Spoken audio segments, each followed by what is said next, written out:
नमस्कार दोस्तों, मैं प्रबोध दवे एक बार बोध कथा में फिर से आपका स्वागत करता हूँ। आंगिरस गोत्र में उत्पन्न एक सद्गुण संपन्न सदाचारी विद्वान ब्राह्मण थे। उन्हीं के यहाँ जड़ भरत का जन्म हुआ था। ये भरत नाम से बहुत प्रसिद्ध थे। लोक में जड़वत विचार और विचरण करते थे, इसलिए लोग इनको जड़ भरत कहते थे। कुछ बड़े होने पर उनके पिता ने उनका शास्त्रानुसार उपनयन संस्कार भी करा दिया। उन्होंने इनको विद्या पढ़ाने की बहुत चेष्टा की, किंतु ये जानबूझकर पढ़ना नहीं चाहते थे, इसलिए घरवाले इन्हें पढ़ा नहीं सके। वेद पढ़ाने की बात तो दूर रही, केवल एक गायत्री मंत्र भी नहीं पढ़ा सके। थोड़े दिनों बाद उनके पिता परलोक सिधार गए। तब उनकी माता उनको अपनी सौत को सौंपकर अपने पति के साथ सती हो गई। उसके बाद इनकी बड़ी माता के पुत्रों ने इनको पढ़ाने का आग्रह छोड़ दिया और इनकी उपेक्षा सी कर दी। तदनंतर जड़ भरत उन्मत्त की भांति रहने लगे। उन्हें मान पान का कुछ भी विचार ही नहीं था। लोग उन्हें पागल, मूर्ख और बधिर कहते तो वे उसे स्वीकार कर लेते थे। कोई भी उनसे काम कराना चाहते तो उनके इच्छा अनुसार वो कर दिया करते और उसके बदले में जो कुछ भी अच्छा बुरा भोजन मिल जाता वही खा लिया करते। उन्हें अन्य किसी कारण से उत्पन्न न होने वाले स्वतः सिद्ध केवल विज्ञानानंद स्वरूप आत्मज्ञान की प्राप्ति हो गई थी। इसलिए मानापमान, शीतोष्ण आदि द्वंद्वों से होने वाले सुख दुख आदि में उन्हें देहाभिमान की स्फूर्ति नहीं होती थी। वे सर्दी, गर्मी, वर्षा और आंधी के समय सांड के समान दिगंबर पड़े रहते थे। उनके संपूर्ण अंग स्थूल और पुष्ट थे।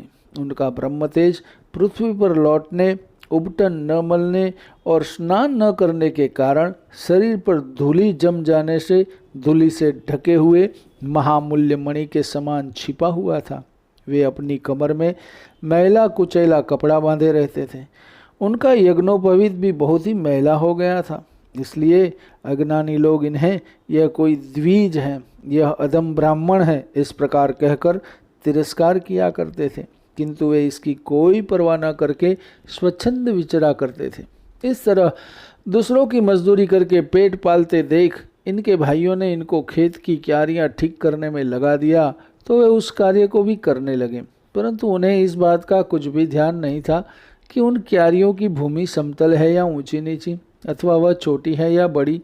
उनके भाई उन्हें चावल की कनी, भूसी, भुने हुए उड़द तथा बर्तनों में लगी हुई अनाज की खुरचन आदि जो कुछ भी देते थे, उसी को वे अमृत के समान समझकर खा लिया करते थे। एक समय एक डाकुओं के सरदार ने पुत्र की कामना से भद्रकाली को मनुष्य की बलि देने का निश्चय किया।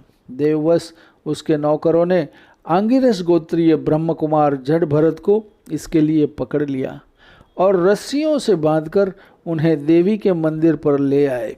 फिर रस्सी खोलकर उन्हें विधिपूर्वक स्नान करा, वस्त्राभूषण पहनाए और नाना प्रकार के चंदन, माला, तिलक आदि लगाकर विभूषित किया। इसके बाद भोजन कराकर धूप, दीप, माला, खील, पत्ते, अंकुर, फल और नैवेद्य आदि सामग्री के सहित बलिदान की विधि से पूजा करके गान, स्तुति और मृदंग, ढोल आदि का महान शब्द करते हुए उनको भद्रकाली के सामने नीचा सिर कराकर बैठा दिया।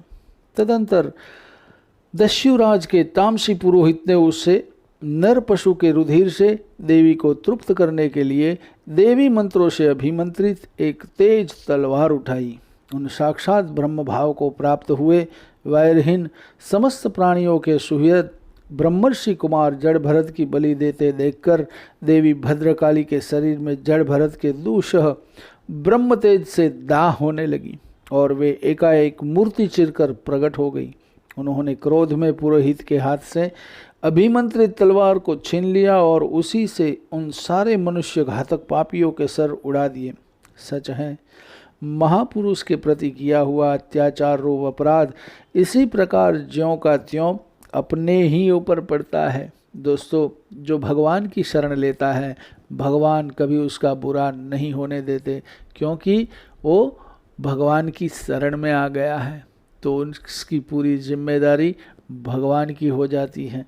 वैसे ही हम अगर भगवान की शरण ले लेते हैं तो हमारी भी पूरी जिम्मेदारी वो उठाने के लिए तत्पर हैं। दोस्तों, ऐसी कुछ कहानियाँ लेकर फिर से आपके सामने प्रस्तुत रहूँगा। तब तक मुझे आज्ञा दीजिए। नमस्कार। ओम नमः शिवाय। हरि ओम।